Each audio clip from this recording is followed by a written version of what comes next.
Boom.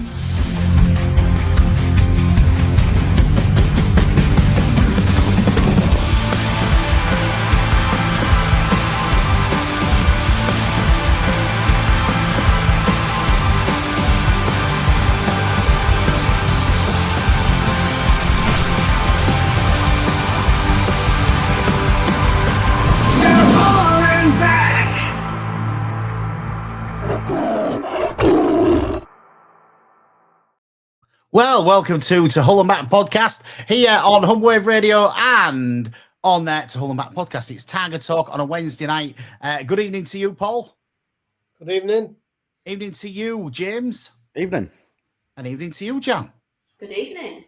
Good to have you all join us tonight. And we've got a few viewers joined us already. And good evening to you if you're watching us, wherever you're watching us from and whatever platform you're watching us from. You can get in touch with us on the WhatsApp 01482772663, or you can just comment on YouTube, on Twitter, or on Facebook, and your comments will come through to us here. And if they're nice and they're clean and things like that, we might even put them up live on the screen. You never know your luck. Anyway, let's talk a little bit of Hull City, because that's what we're here for, isn't it? And I have only just managed to get back on here, get back in just before it all has to go live because my internet went down, everything crashed, but I'm lucky I'm back here. And you lot was all talking about things while I was away, so I couldn't hear what you were saying. But good draw, I think, against Swansea City, Paul. Excellent point, yeah, I think so. Yeah, I mean, to be fair, we played quite well, especially second half, and we could have won it. I mean, the keeper's made a really good save from Geldart. The same happened the week before. It was McBurney that time at 3-1. Keeper's made a good save. We're just not getting quite that little bit of luck, but you know, we've had 15 shots to their 9 and 6 on target to their 2. So it's a good away point. You know, I mean, defending again's a little bit iffy. First goal, could he cover it a bit better, the shot? And second goal, I don't know what Hughes was doing. You know, the kid looks a mile offside and Hughes is even further back than him. It was, you know, defensively, we weren't that good. You know, again, making mistakes. And it's got to cut it out, because you can't concede 2 goals a game. You just cannot do that and expect to do well in this league. You've got to start getting a few nils against us. And it's a bit of a worry at the moment. But personally, I think it needs still a bit of time, because we've got a lot of new players coming to the club. Obviously, a few injuries here and there. And he's got Balumi coming back and Miller. Obviously, Ajayi, I don't think he'll be far away, and Crooks. And he's got to blend all these people in, plus the new signings we've made. So I think myself, I ain't looking for a lot until after the next, you know, international break. I think if we just pick up a few points before, that'd be nice. But I think if we can have a run after the next international break, nothing getting in the way, few people back off injury, I don't see us really struggling this season, because up front we always look capable of scoring goals. We've got a lot more goal threat than we had last season, and that made it hard last season. We lost a lot of goals. When we did lose, it's probably 1-0. That type of thing. We just didn't have a goal threat realistically, where this season we have. And the only worry I've got a little bit is who's going to get in front of Giles on that side, because his balls in are really good. And I just worry if he's stopped from running down the wing by the winger staying there, is he going to, them crosses going to cut out a little bit? I hope they don't, because his crosses have been excellent. He's, one of our promising players this season, to be quite honest. His defensive isn't very good, but obviously going forward, he's created a couple of 2 or 3 good chances, and we've scored off them. So I think myself, that's one thing I would like him not to do, is stop him getting down the wing. And you worry about some of the wingers if they'll sort of don't move inwards. I think the fact that they do move in at the moment is helping him get down that wing and get a few crosses in. But overall, I thought it was a really good point. And, from we carried on, their manager moaned about how much time there was extra. But he wouldn't have moaned if they'd have scored in the 97th minute. Makes me laugh about managers. They always moan when it goes against them. They never moan when it goes for them. And it's twice in the last 2 weeks we've scored late goals. So we're still keeping at it, obviously. And the other team should be. It was a good goal by Egan. And he deserved it after last year when he did that non-penalty away. We have been sort of scoring late goals, and it's good to see us doing that away, and even at home to score these late goals. It's something that wasn't working for us before, so I'm really pleased to see that. And to keep playing for the full game, that's all we want from them, James, isn't it? Yeah, absolutely. I love the mentality that Sergei's managed to instill in the team to keep fighting right until the last minute. I mean, like I say, it's something we didn't see, especially towards the end of last season, with Sellers' team, because it felt like almost every game they'd given up from minute one. So what he's been able to do with the team's mentality is, it's worked absolutely wonders. And I think, as you were saying, Paul, it was really good value for the point. We definitely deserved something from the game. And, other than the defensive error, and a lovely bit of skill from Vipotnik to get their first goal, as I say, I honestly think it's a fair result. And a lot of Swansea fans who've come out and kind of been complaining, saying, they felt robbed of the points. I can't really see where they're coming from with that, especially with, the points they've been making about they felt hard done bad with the ref as well. I felt like most of the ref decisions throughout the game was really fair. And I thought he had a good game, to be honest. So I agree. I normally shout at refs all game long, James, and I didn't really have to shout at the ref at all when I was listening to it on my radio on Saturday. You know what I mean? Yeah. So I didn't have to shout him, which was, you're right, it was good. There's a bit of comment up there which I liked that comment. I'm going to try and get back to that comment because my eyes aren't good. I've got my contacts in. I should have had not contacts in tonight. I should have had my glasses on so I could see the screen better. But somebody said about Slater, and Slater had played really well when he came on, and I agree with that. I think that he did look really good. I want to give a shout out to Louis Coyle, to be quite honest with you, because I think there's the Slater comment. That's Marsh who put that. And Louis Coyle, people was saying that he wasn't fit, he wasn't ready. He made the difference on Saturday to our defensive efforts. And I think the reason that we only conceded 2 on Saturday was because Louis Coyle was there, and he is better defensively than what Drame is. Drame is great going forwards. But as I said on the pod last week, I think we can only have the luxury, as Paul said, we can only have the luxury of one of these wingers that's really good defenders that's really good going forward, but not as good at defending. And Giles puts the better crosses in than Drame. So I think personally, Giles has got to stay in that starting 11, and we probably need to leave Louis Coyle there, because if he starts to do a little bit more modification with the team, which I can see him doing, I agree with you, Paul. He needs a bit more time with it. And I think if he starts to modify that team a bit more, you can slot into a back three, and you can probably push Hughes across a little bit more, put Egan in the middle, and then Coyle on the right, and you could move it across to a 3 and let Giles have a bit more freedom, because when he's got the freedom to put them crosses in, we look dangerous every time. But when he's there and he's having to do the defending and he's worrying about who's coming towards him, he doesn't get that freedom to go up, which is what we saw when we played Bristol City, Jan, isn't it? Yeah, to be fair, we were there. We didn't get home till 9 o'clock on Friday night, and we were up. I saw you tweet. I know, up at 4:30 and on the bus and away by 6:30. So it felt like a win. Yeah, definitely. And I agree with you. 2 weeks in a row, we've come across a goalkeeper that's just had a blinder. Yeah. Because in any other day of the week, we could have had 5, to be honest. Yeah. And I absolutely endorse what you're saying. That Louis Coyle cross that he put in that eventually went across to Giler that led to the equalising goal in the first half. I thought Louis Coyle had a cracking game, and I just don't get, stop the cross. It's never just Coyle's fault. There's more than him on the field. So I thought they played really well. I agree with you about Hughes. I think he's had a couple of shocking games, whether his head was turned or whatever, I don't know. But they're going to out there, the young lads. So, and in terms of the added time, honestly, I thought, like you, I thought the referee had a good game, and they were going down for anything and everything. Yeah. It reminded me very much of the ladies Euro final. The Spaniards were going down for anything and everything until the end when they conceded a goal, and they were for absolutely anything. They were going down. So you reap what you sow. You sow what you reap, or the other way around. You reap what you sow. Yeah.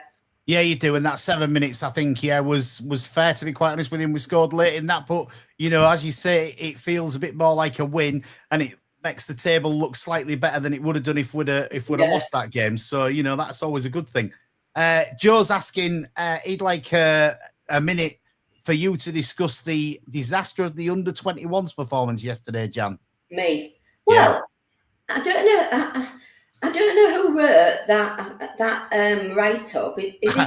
I think you've tweeted to Baz Cooper, haven't you? This afternoon. And there was one last night as well, which I presume somebody at the club wrote.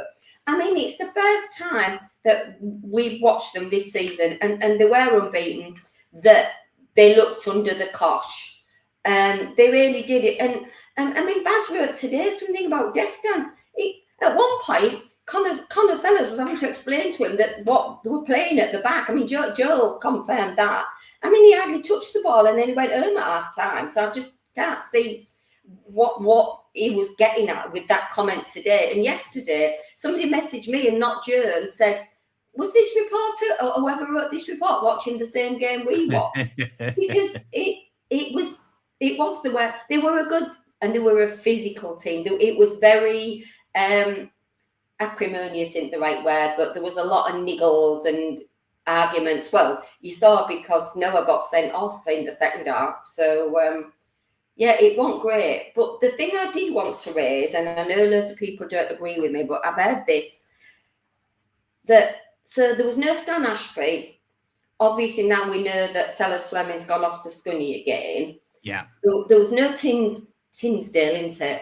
Yeah. So they're getting the experience of training with the first team squad, but they're not actually getting a game. And similarly with McCarthy, whatever you call it. Yeah, that's right, McCarthy. I mean, he did play yesterday, to be fair, but then they're not getting a game for either the 21s, and I know that one or two of them aren't very happy about it. It's great to be training with the first team squad. I get that. But they're not getting a game with either team then, and that seems a bit harsh to me. And I've heard some grumbles, but that's just my thoughts. Yeah, no, I mean, it is that thing. It's difficult, isn't it? Sorry, Dad, you go. I was going to say I'm all for bringing the academy and the under-21s through as often as you can, but if they're just going to let them train with them and not going to get a game, and they're not going to be in the squads, you've got to push them back into the 21s, haven't you, so that they're playing football. You can't have it both ways. If you're going to bring them in, you've got to be looking at maybe playing them. And if you're not going to play them, they shouldn't be with that team, because it's not fair on them not to be playing. They need a learn move, don't they? Yeah, they need something. Yeah, definitely. Stan Ashby was there yesterday, and I dare say we could have really done with him, but he wasn't even in the squad. And we watched a 21s game before we went away. I think it was an evening game, but I might be wrong. And they pulled Tinsdale off at half time because he had to go and meet up with the first team squad to travel somewhere. And then he wasn't even on the bench, I don't think, or if he was, he certainly didn't come on. And you just think it must really cheese them off. So I don't know. Well, I can imagine if you're football, you want to be playing football, don't you? Yeah. Yeah, you do want to be playing football. Even if it's under 21s. You don't want to be sat on the bench all the time and knowing you haven't got a chance of getting on, or very little chance. It's a balancing act, I know, but we have got a lot of players, and with us being out, obviously the Carabao Cup, we've got to fill. These players have got to play somewhere, haven't they? And it's not just bringing them on the trip here and then sitting them on the bench when they could have maybe played another game for the under 21s or something. I think if they're not going to play, they should be back in the under 21s. To be honest, it's a difficult balance to get into. It's always going to be difficult for clubs. And in the situation that we're in with the lack of defenders and stuff like that, and people being injured, the club have got to try and balance it. And I understand it's difficult. I put a headline on today's podcast of "Thank a John for sacking Sellers," which I think is a good thing. And as Sarah says, at least we're doing better than Sheffield United. We definitely are doing better than Sheffield United. He lasted a whole six games there, didn't he? And I'm glad I'm not a Sheffield United fan at the moment. In the playoffs and then in the bottom of the table this season. What's going on here? Yeah. Yeah. James, I'll ask you. I mean, I watched the game on Friday. They played against Ipswich, and obviously we all know how good Philogene is already. But he played an absolute blinder all game. But I mean, he made their defence look like absolute school kids. And I don't know whether or not it was just the tactical ineptitude from Sellers, or whether or not it's just the actual. Because it's definitely not the quality of the squad. We all know Sheffield United have got some of the best players in the division. But I mean, his decision to leave Hamer on the bench, he's one of the best players in the league, and he's leaving him out at the starting 11. It just seems absolutely ludicrous. I mean, I felt almost sorry for him a little bit, because anyone going into the job at Sheffield United, it was going to be a bit of a poison chalice because of who Chris Wilder is, and the fact that they've brought him back in is even more embarrassing. I mean, since this new owner has taken over, what was it, last November? I mean, it's just been an absolute nightmare behind the scenes by the looks of it. And, I don't have really much sympathy for the fan base, I'm not going to lie. But at the end of the day, they are better than what it looks like on the table. And the fact that the man's had to come back in, and you could see there's the video going around of him kind of greeting all the players as they're all coming off the training ground. And a couple of them, I think Sousa and Tyrese Campbell both. Oh no, Sousa's not there anymore, is he? It's I can't remember which other player it was I was thinking of, but they both looked absolutely over the moon. They're giving him a really big hug, and I can't say I blame him, because one of the other things I've seen, it's one of the Sheffield United podcasts, because I watch quite a few EFL content creators, and they'd actually said that Sellers was like a politician in his interviews after every game, and I feel like we definitely experienced that side. We did experience that, yeah. He never felt like he was properly honest with us fans, and I'm glad to see that they feel the same about him as well. Yeah, I'm glad. I was one that said we should have got rid of him. I know, I'm saying it again. Unlucky, everybody. If you want to do the podcast and run it, you can do, but I run it, so I'm telling you, I said to get rid of him. Everybody booed me down, but now who's laughing? I am. Yes, I am. And thank God for Jung getting rid of him, and a good bit of fun to have here on the show. I've got some comments coming in. Cookie says a really good performance second half by City at Swansea. Their keeper made 3 to 4 good saves and we thoroughly deserved the point. Coyle back with a solid performance. Looking forward to Saturday. And he said second half they were converting to a back 3 with Lundstrom dropping in. Yeah, it does do that. And I just think it'd be easier to push Coyle across, push him a bit further forward and give him that. I agree. And Cookie says that Sayers was doomed to fail, taking over from Wilder, would just missed out on promotion. It was always going to be a difficult one. Lee Walker's on there, and he's saying that it hinges. I think he sort of hinders the development sometimes, is what he's trying to say there. What for Sellers now then? Who knows? Non-league, I knows think. What's going to happen with Well, that who one. cares how much payoff has he got? He could be going back to Reading. Well, he could be. He did well with them, but I was never impressed when he came to us. I think he'd have done better with the 21s if he'd have played them for us rather than the first team, because I don't think he got enough out of the first team, to be quite honest with you. Oliver says he was against the sacking of Sayers at the time. Hindsight's such a wonderful thing. I wasn't against it. I said all along, sack him. I knew he wasn't good enough. And I just want to show you this little classic. I've got to go the right way. Cameras. There. Theodora. Look at that. That's an old one, isn't it? I thought I dug that out of the cupboard earlier, and I thought I'll put that on tonight. I know James has got his borders top on, nice and retro. I've gone a bit retro tonight, and I've dug this out. Thought, does it still fit me? I love the Theodora kits. Hey, it does still fit me. It's amazing, isn't it? I must have got a size too big at that point. Anyway, on to this week's game, which we've got at home. Finally, it seems like an absolute age since we've been at home, Paul, doesn't it? It does, yeah. I don't know. It's amazing how with these international breaks, you can get a couple of away matches in between. You feel it is ages, but here we go. Obviously, we're going to be better than we was last time at home. But I think there was excuses with this virus or whatever it was that went round. I think that had an effect on them. And I think it was James who said Blackburn had been playing well. And a fellow who plays football for us, he is a Blackburn fan, and he said they seem to be better away from home than they are at home, which a lot of teams seem to be nowadays. We was one of them. I think last 2 seasons we probably got more points away from home than we have at home. in our own record's been deplorable, hasn't it? It's eased off a bit now, but what was it, twice or three times we won in a full year. So, it's maybe a thing that other teams think if you can keep them quiet for the first 20, 25 minutes, and then, you can maybe get some out of it. And so it'd be an hard game against Southampton. They're a decent team. Obviously, they've just come back down from the Premiership. They're never a Premiership team in my eyes, but there you go.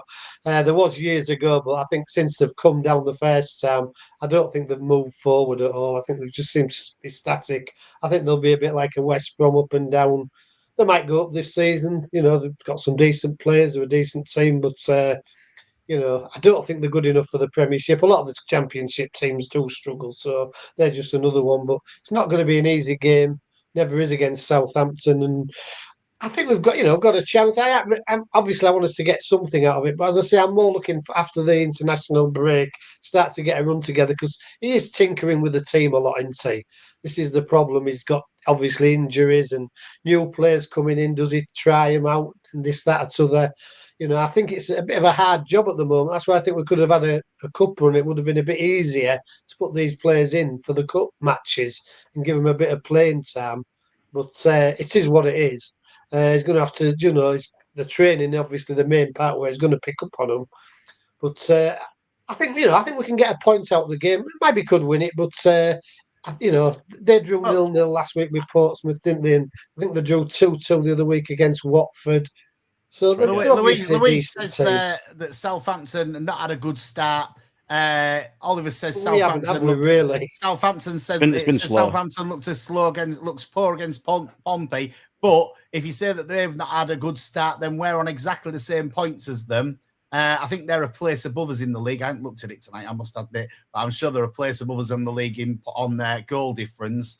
And you're right in what you say, Paul. It's one of them where he is tinkering still with the team. I don't think because of the new players that he's got in, he knows what his best 11 is just yet. I think he's still trying to find out who's best playing where and how to play it. So it's not going to be easy, but you would like to think that not the last performance, but performance before that against Oxford at home, we got a good win. You'd like to think that we'll try and carry that on into this game, James, wouldn't you? Yeah, absolutely. But I think what he needs to get right and what he's trying to figure out at the moment is that midfield partnership. And especially because when you've got kind of two City midfielders in there, in Hadzimetovic and in Lundstram, who kind of do somewhat the same job. And if anything, I liked the cameo from Hadzimetovic on the weekend. It looked good, and like say he assisted, kind of set up the pass that went to Giles that led to one of the goals. But I think when you've got Gelhardt playing so far up the pitch, he's kind of stranding the midfield, and there's not enough bodies, so we're losing the midfield battle a lot of the time. And I think when he's going to get that right, like referring back to the Oxford game when we had Crooks in the team, it feels like he's sort of the most natural partner for Lundstram. So it's gonna be a bit of a task to try and figure out who's going to be that other man in the midfield. But I think at the end of the day, Southampton, as you said, they've had a slow start, and I think if not for our defensive frailties, we would be above them in the table. So I've got confidence that we can get something from the game. And again, the game they had played against Pompey on the weekend, it was another dreadfully boring game of football that the weekend seems to be full of this week. So I honestly can see us taking something from the game, and I would like us to probably go for the win, to be honest. John corrects me. They are on 6 points and they are 5 places above us. I was wrong. Sorry about that. But yeah, they are above us 5 places. We're just sitting outside of the relegation zone. Sorry, I cut you off there, James. No, it's all right. I was finishing up what I was saying, anyways. So yeah, I mean that's the thing is that they've not had a good start in their thing, but we've had a bit of an indifferent start, is what I would say. We've looked all right in place. And then, as you said, Paul, the bug comes along to the camp. We have Hughes out for that home game. There's then the transfer window closing. I think there's a little bit of speculation between him and Pandor. And there's been a bit of talk, Jan, on the forums and everything about the team. And some people that are putting the team up for the weekend have said that they would have Dylan Phillips in goal instead of Pandor, the player of the season last season. No, not for me. I mean, just before we came on air, when you done your disappearing act, we were having a discussion about that. And in my view, there was, he was definitely player of the season. Yeah, he was. But possibly because everybody else was so rubbish. Could be that. His distribution, and he's not very vocal, is he? That worries me. But having heard what I have heard, and I only saw Dylan Phillips at Wrexham that night, I think we stick with what we know, so I think we do stick with Panda. I mean, I would question Lundstrom at the minute, because he's in and out, I think. 1 minute he does something brilliant, but he gave the ball away loads on Saturday. Absolutely loads. But whether it's because the midfield was overrun, I'm not really sure. But I've never been totally and absolutely convinced with Crooks, but I kind of am now, because I've realised how much we're missing him. And we just miss his height and his cleverness, really, because he's not the fastest, is he? But he still knows, he's just clever, his experience. So I do think, I just don't get how it takes you so long to get over a bad ankle, but maybe I'm just a miserable old so-and-so. But they never used to take that long years ago, did they? So yeah, he used to stick an injection in, didn't he? And he used to play. That's it. Yeah. I agree with you, though. It's sorry, Dad. I'll come back to you in a minute. I was just going to say that I agree. I agree that the midfield is probably where we're actually losing the battle at the moment, and it's maybe like making the defense look worse than it is because the midfield aren't winning their battles. Sorry, over to you now, Paul. I was just going to say that sort of when we played against Oxford, it looks a real good three, didn't it? Lundstrom, Crooks, and Palmer. Yeah, they played really well together. But then Palmer, obviously, Crooks got his injury. Palmer's went off the boil. Lundstrom, as you've said, is a bit in and out. It's a shame, really, because that three looks a real good three. They're all biggish fellas as well, so they could put themselves about, and they're just about right. Well, they did run the game against Oxford, and obviously since then we've had the injuries and probably lost a bit of form of Palmer, and it seems to have gone awry. And we haven't really solved the midfield problem. I don't think he's changed it so often with different people there. I think he needs to sort of get it sorted at some stage. Who he puts in, fair enough, I aren't bothered, but you need to get a settled midfield so they know where they are, because them three looked really good together. And I thought we're going to, if them three stay there all season, it's going to be really good. But obviously, Crook's injury and Palmer's loss of form, and even Lundstrom's not been as good. It's a bit worrying, really, where we go with this midfield a bit. Whether the kid from Leeds is worth giving a go, I don't know. He came on at the end, didn't he, the other day on Saturday? Yeah. I'm not getting my head around how tall he is. In fact, somebody sat near us said he's supposed to be 6'5". Well, he's not. He's never that tall, is he? He's not, no. Unless you count that thing on top of his head, his hair thing. But, well, listen, I'm 6 foot.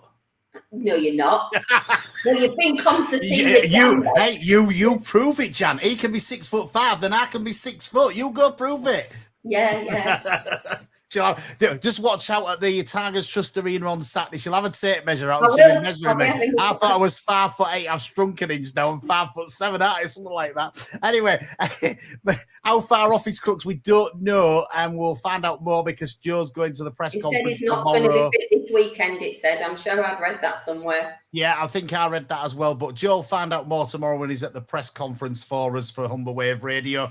Cookie says that there's nothing to fear from Southampton. They look poor against Portsmouth last Sunday and they don't travel well. I hope that's the case, and I hope that we can get a home win because as fans, we deserve a home win. We've had it hard for quite a long time, especially the last couple of seasons. So if we can get some home form this season, it would be good. I think midfield is possibly where the choices are this weekend. And, Oliver says that he thinks that Lundstrom suffered quite a bit from the absence of Crooks as they had a nice balance about them. But the problem is now that he's brought in his own man, hasn't he? Amia and James can say the same name. Well, I don't know whether or not it's Hedzimetovic or Hadjimetovic because I've heard people pronouncing it a little bit different. But there you go. You said it better than I ever would. Yeah. So Amia is obviously the man that he wanted. So he's probably he's got to be in his starting lineup most weeks, isn't he, James? It depends, doesn't it? Because, like I say, I think it depends who you put in there with him, and I don't think the two, him and Lundstrom being in there together, they get about the pitch enough. So it completely depends for me. I mean, to be honest with you, I actually think Lundstrom's had quite a few poor run of form at the moment. So like maybe the past 3 games, he's kind of looked off the boil. So I maybe would actually bench Lundstrom, stick Amir in there, and maybe give JB a start. Yeah, well, it's not a bad call, is it, Paul? No, I don't think it is. What about Balumi starting? It's difficult, isn't it? It is difficult, yeah. But you've got to start him sometime, haven't you? You've got to start him sometime. This is the thing. You can't just keep bringing him off the bench all the time, can you? So when do you start him? I know it's a hard thing to do. Obviously, he's had a bad injury, a long time out. But I don't know. Do you start him? Do you give him a bit of a go? I'd give him one more game personally. Well, you could be right, James. I'm not arguing. I won't argue with that. But no, you've got to put him in some time, haven't you? And obviously, when he comes on, he looks a threat, doesn't he? And makes things happen. And it's how long you don't play him for. This is the problem, and that's another problem. Obviously, the manager's got is how long you keep Balumi out, because obviously Miller's now chomping at the bit to get back in the team, isn't he? Yeah. So how long do you keep him out as well? You know, it's a balancing act. Obviously, you know, it's up the manager. He'll know what he would like. Think he knows best, and he'll play him. You know, when he feels they should be played. But you know, if you have Balumi in the team as well, he causes a big threat, doesn't he? Down that side, and you know that's what we do need them sort of players in. But it's so awkward, and they've had such a bad injury for such a long time, knowing when to put them back in. It'd be like the centre back Ajayi. When do you put him back in? When he gets fit? You know, it's really hard. I think this is why I think we need this next international window. As you say, maybe give him a game after that, and maybe get a few slowly getting back into the team. Yeah, you know, I don't think it'll do any harm to have another break. To be quite honest. So I forgot we haven't actually mentioned is we've not spoken about Kyle Joseph's performance. I don't want to dig him out too much, but I just wish someone on the training pitch. I think this every time he's on the pitch. Just tell him, you know, sometimes just hit it first time. He takes too many touches on the ball, and I think a bit of an error he made obviously kind of led to what happened with a bit of the mess at the other end of the pitch. Well, I know it's mainly kind of Hughes, but it started with Joseph losing the ball in their box, and you know, I like him, I do, but I do feel like I mean, like I say, he scored against Bristol. He's finally got his first goal, but sometimes I get so frustrated watching him. So I wish he would just hit the ball. You know? Yeah, I agree with you, James. I agree with what you're saying. He has got this. He's nervous at the moment, isn't he? And he just don't want to seem to take the opportunity himself. And he wants to pass it to somebody because he thinks that they're maybe in a better position than what he is. But you know, ultimately, he does need to take a shot on every now and again. And he might just score a goal, and it might just get him, it might just get him a bit more confidence in front of goal, because ultimately he does put quite a good effort in. And I think he's been better on the wing for me than Ndala, and people will probably disagree with me, but defensively, I think he's been better than Ndala for getting back and getting up, and having a bit more work rate about him than Ndala. And Ndala's probably got a little bit more skill about him than what he has. So it's a hard one, isn't it? It's a hard one to get right, and it's as you say, Paul. It's hard to say whether Balumi comes back. Can he put him on one wing?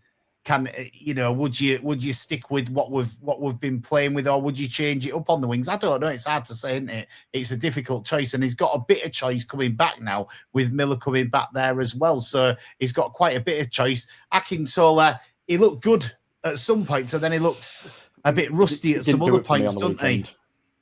Didn't do it for me either, James. Weekend before, I thought it looked quite good, but last game, I don't think there was a lot in it. So that Balumi, I suppose, has to get a little bit more fitness. So does Miller, and so you're probably going to have to stick with what you've got to try and get them a bit more fitness, because ultimately, when they come back from injury, they're soon injured again. And I know there was a lot of worry about what Balumi had put on Instagram with a little funny emoji on there, and everybody's thinking he's injured again. Luckily, he wasn't, and he's okay. But, is that worry when you get somebody coming back from a long-term injury, Jan, isn't it? Absolutely. I mean, every time he got the ball, I was like big, deep breath. And when he goes down, you think, oh, no, please don't let it be his leg or anything like that. I mean, I think he's been a much bigger miss than Miller. I mean, I'm worried that we're putting too much. The expectations are too high on Miller, because I don't think Miller's in the same class as Balumi. I mean, that might just be my personal opinion, but I just don't think he is. So, and I am a Carl Joseph fan, and I do accept that he needs to score goals. But as you said, the defensive work he puts in and how he closes people down. And I know there's no prizes for covering every blade of grass, but my goodness, does he? And he makes mistakes, but they all do. Yeah, they all do. Marsh says 3 games till the international break. He wouldn't start Miller till after. And Cookie says that, there's 3 games till the international break, and he wouldn't start Balumi till after that international break.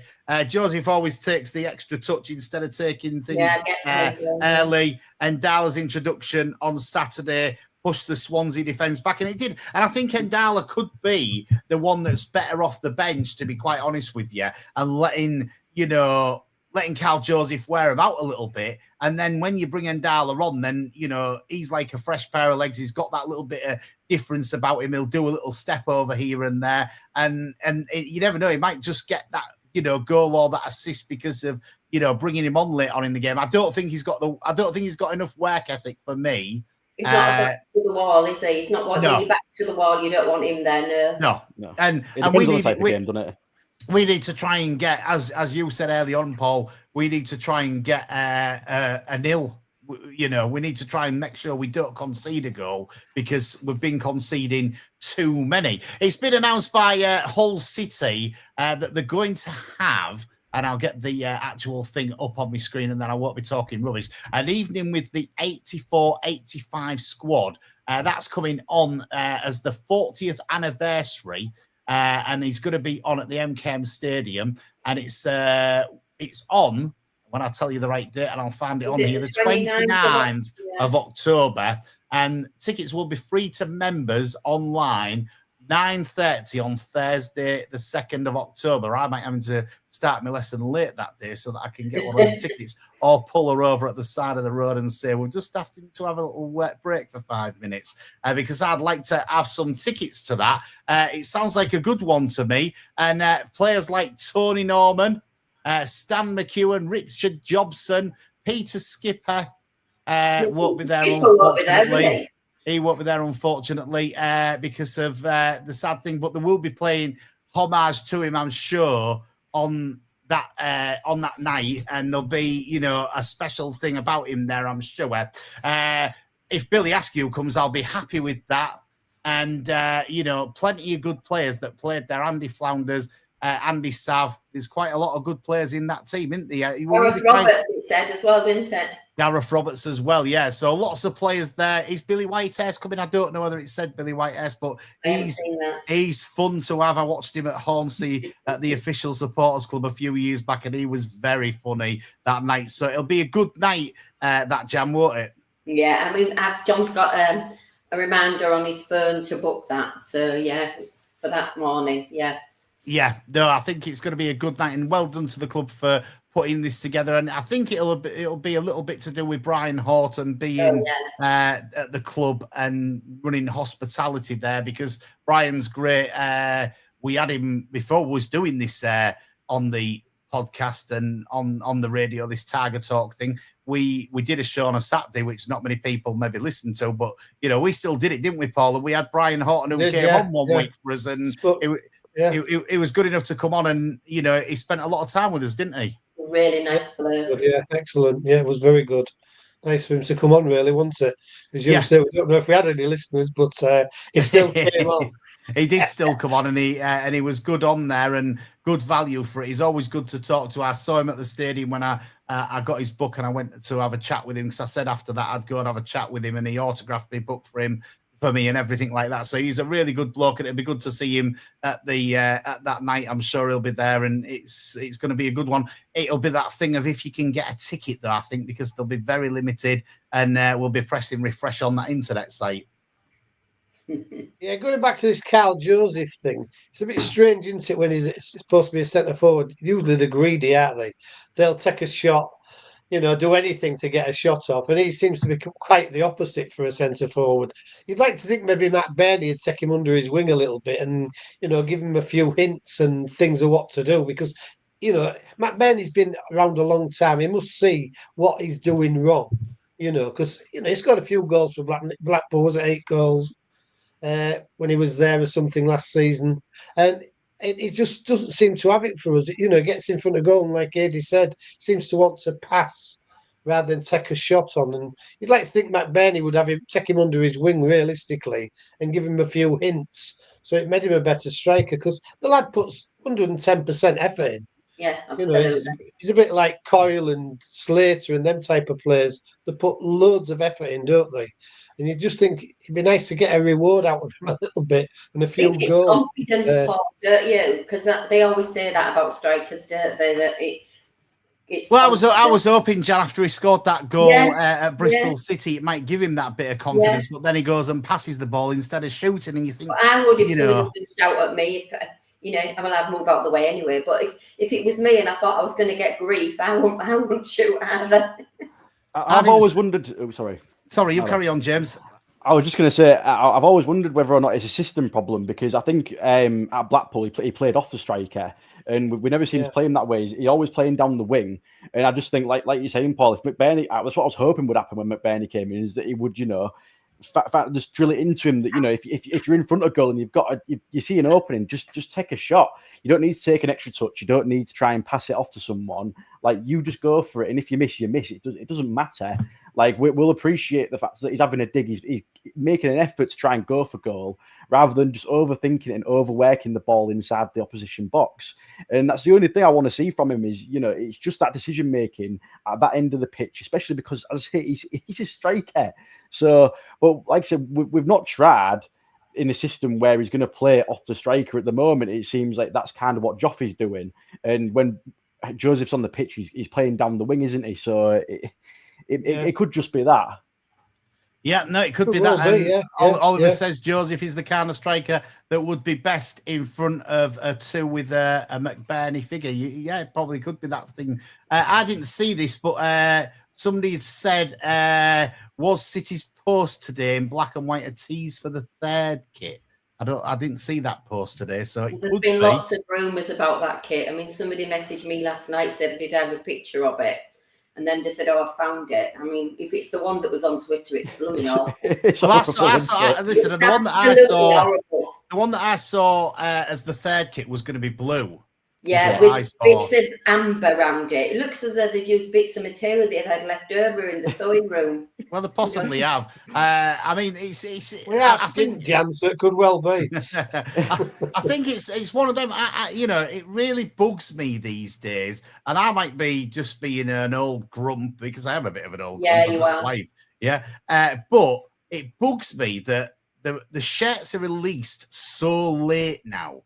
The season before used to end, and a couple of weeks later, the shirt would be out and you would be able to buy it. Whereas this season, we only just got it for the home game, didn't we?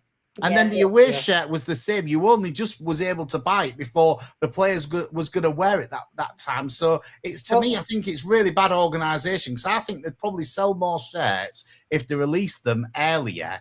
Because people. Probably the kids would want to wear them over the summer holidays and stuff like that, and kids would be bugging the parents for them, and they'd probably sell more if they did them that way. Saying that, I suppose they have sold out the away shirt, but is that because they only made 1,000 of them and thought we don't want to have a backlog and have to sell them half price like we did last year? I don't know.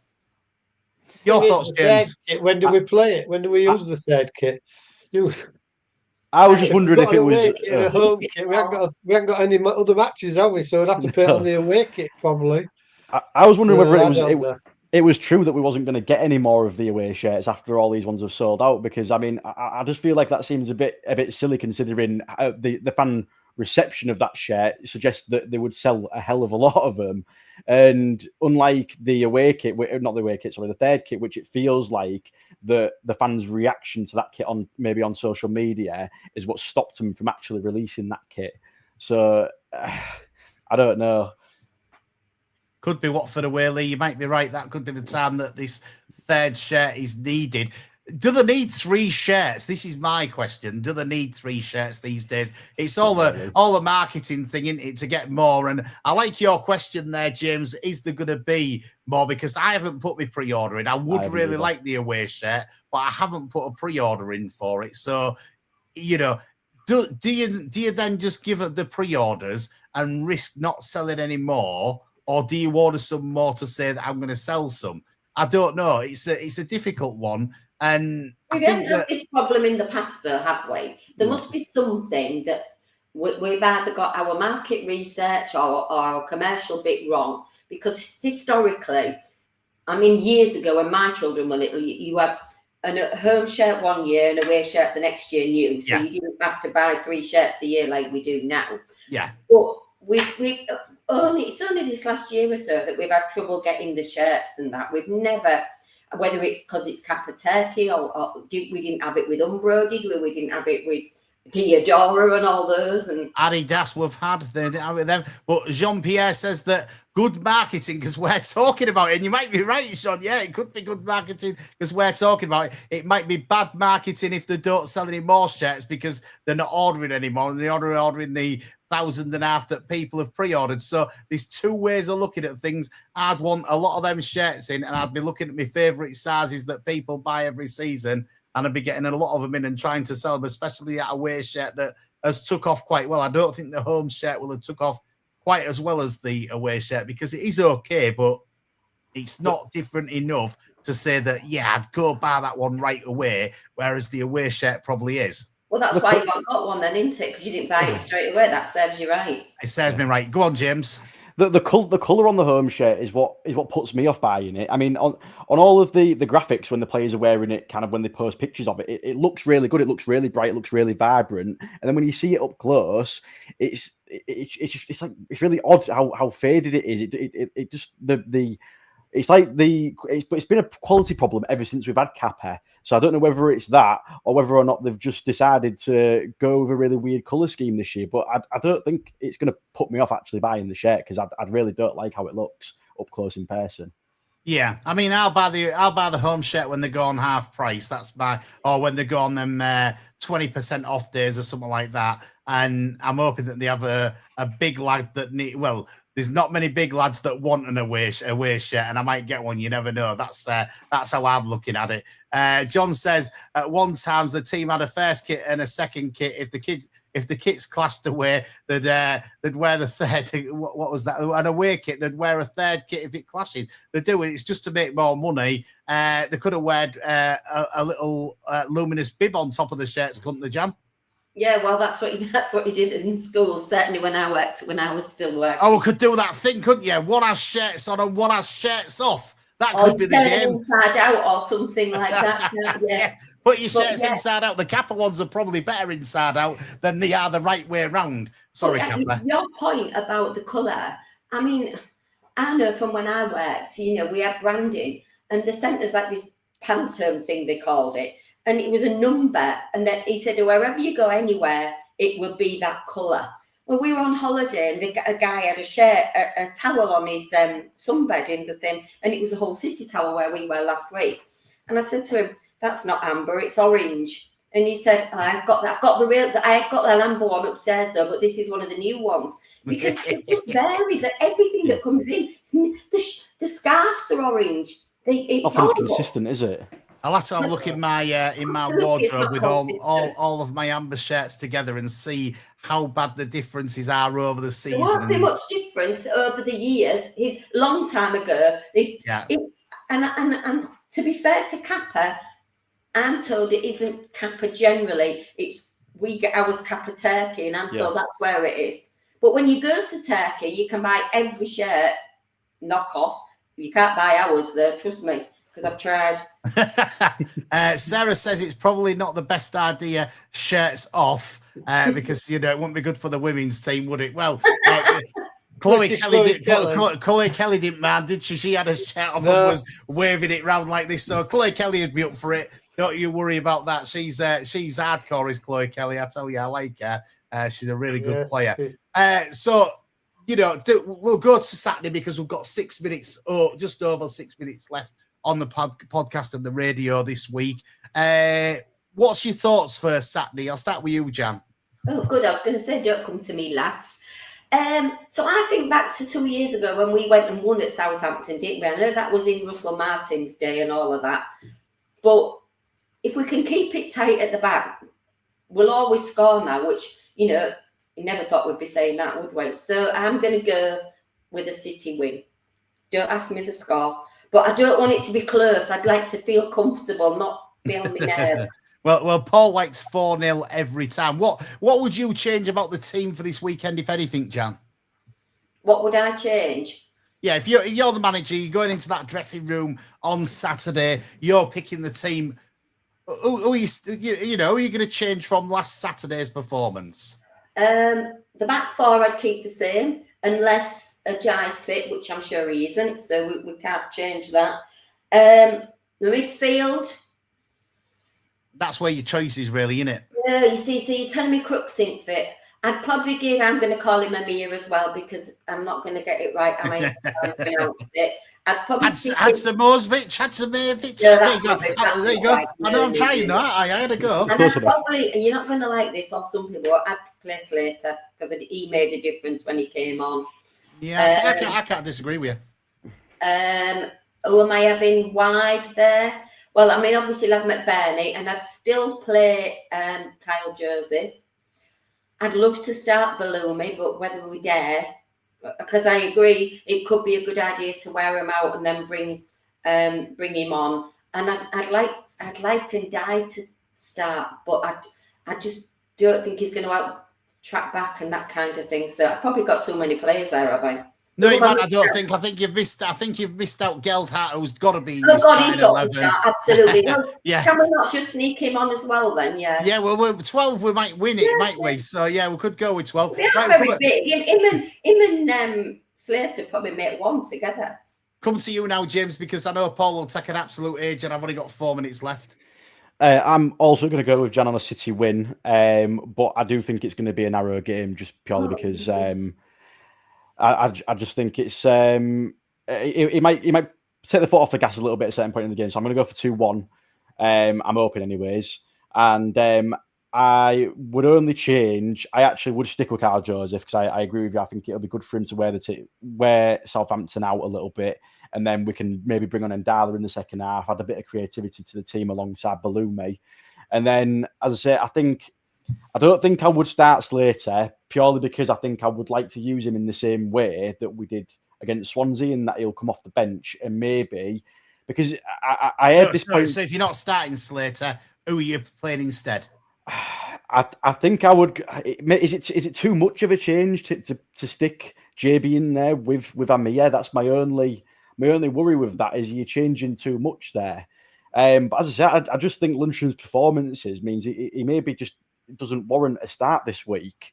And yeah, is it one of them, James, where you can play with it this week, or do you try and keep it a bit more solid because you're at home? And obviously, because I know you haven't had the best few games at Lundstrom, but he knows the team now. He's getting more developed into the team. So is it a risk to change that? And that's kind of where I'm thinking, yeah. And if that's the case, and we keep Lundstrom in the team, I don't think I would play Hadzamovic alongside him this time. I think I would either, in that case, stick Slater in or put JB in there alongside him. So those would be the changes I would make. It would purely be to midfield. Keep Geldhart in the 10, and then the front three the same. As much as I don't really want to see Akintola on the pitch this week, to be honest with you, but hopefully he can have a better game and we can make a bit of a difference in the second half when the subs come on. Right, Paul, I'm going to tell you, you've got a minute to talk. Right, that's okay. Well, I'd probably similar sort of team. I probably wouldn't play Amir. I'd probably put JB. I'd probably put him in with Lundstrom, and I would start Balumi, to be honest, instead of Akintola. I'd take the risk. I think we've got to do it sometime. We're at home, and I think he's had a bit of time here and there. I just think I'd take the risk. I don't think Akintola looked that good last week. And, Balumi just gives you that bit of an option up front and that threat that obviously Joseph doesn't particularly give you. He gives you a lot of running, a lot of effort, but he isn't a threat so much on the wing. So I'd put Balumi in. And I'd probably keep the rest of the team more or less the same. I don't want to be making too many changes. I don't think at this, at the moment. I think you've got to give it time. But I think Balumi deserves a start, to be honest. And I think I would take the risk. Maybe I'll be eating my words next week if he gets injured and he takes the risk. But I think you've got to take it some time. And I just think there's not wrong with a home match against Southampton. Well, that's 3 points. If we could get 3 points at the weekend, it'd definitely put us above Southampton. And 8 points would be nice, wouldn't it? It would be really nice to have 8 points from 6 games. It's where you need to be around the mid-table mark. You probably get mid-table with that point return per game, I would think. So that'd be good if we could get that. And I agree with everything that's been said, really. There's so many conundrums to face, and changing the team too much could be too much this week. I think that we've got to be careful and try and keep the solidity there that we've got, and hopefully try and build on that performance that we had against Swansea, because I think ultimately throughout the game it was a good performance. But we've run out of time. We'll be back next week at 7:00 here on Humberwave Radio and to Hull and Back podcast. Thanks for coming on tonight, Paul. Thank you. No problem. Good to see you, James. Good to see you as well, lady. And Jan, don't bring your tape measure on Saturday. I will. Good night, everybody. Thanks for joining us. We'll see you next week.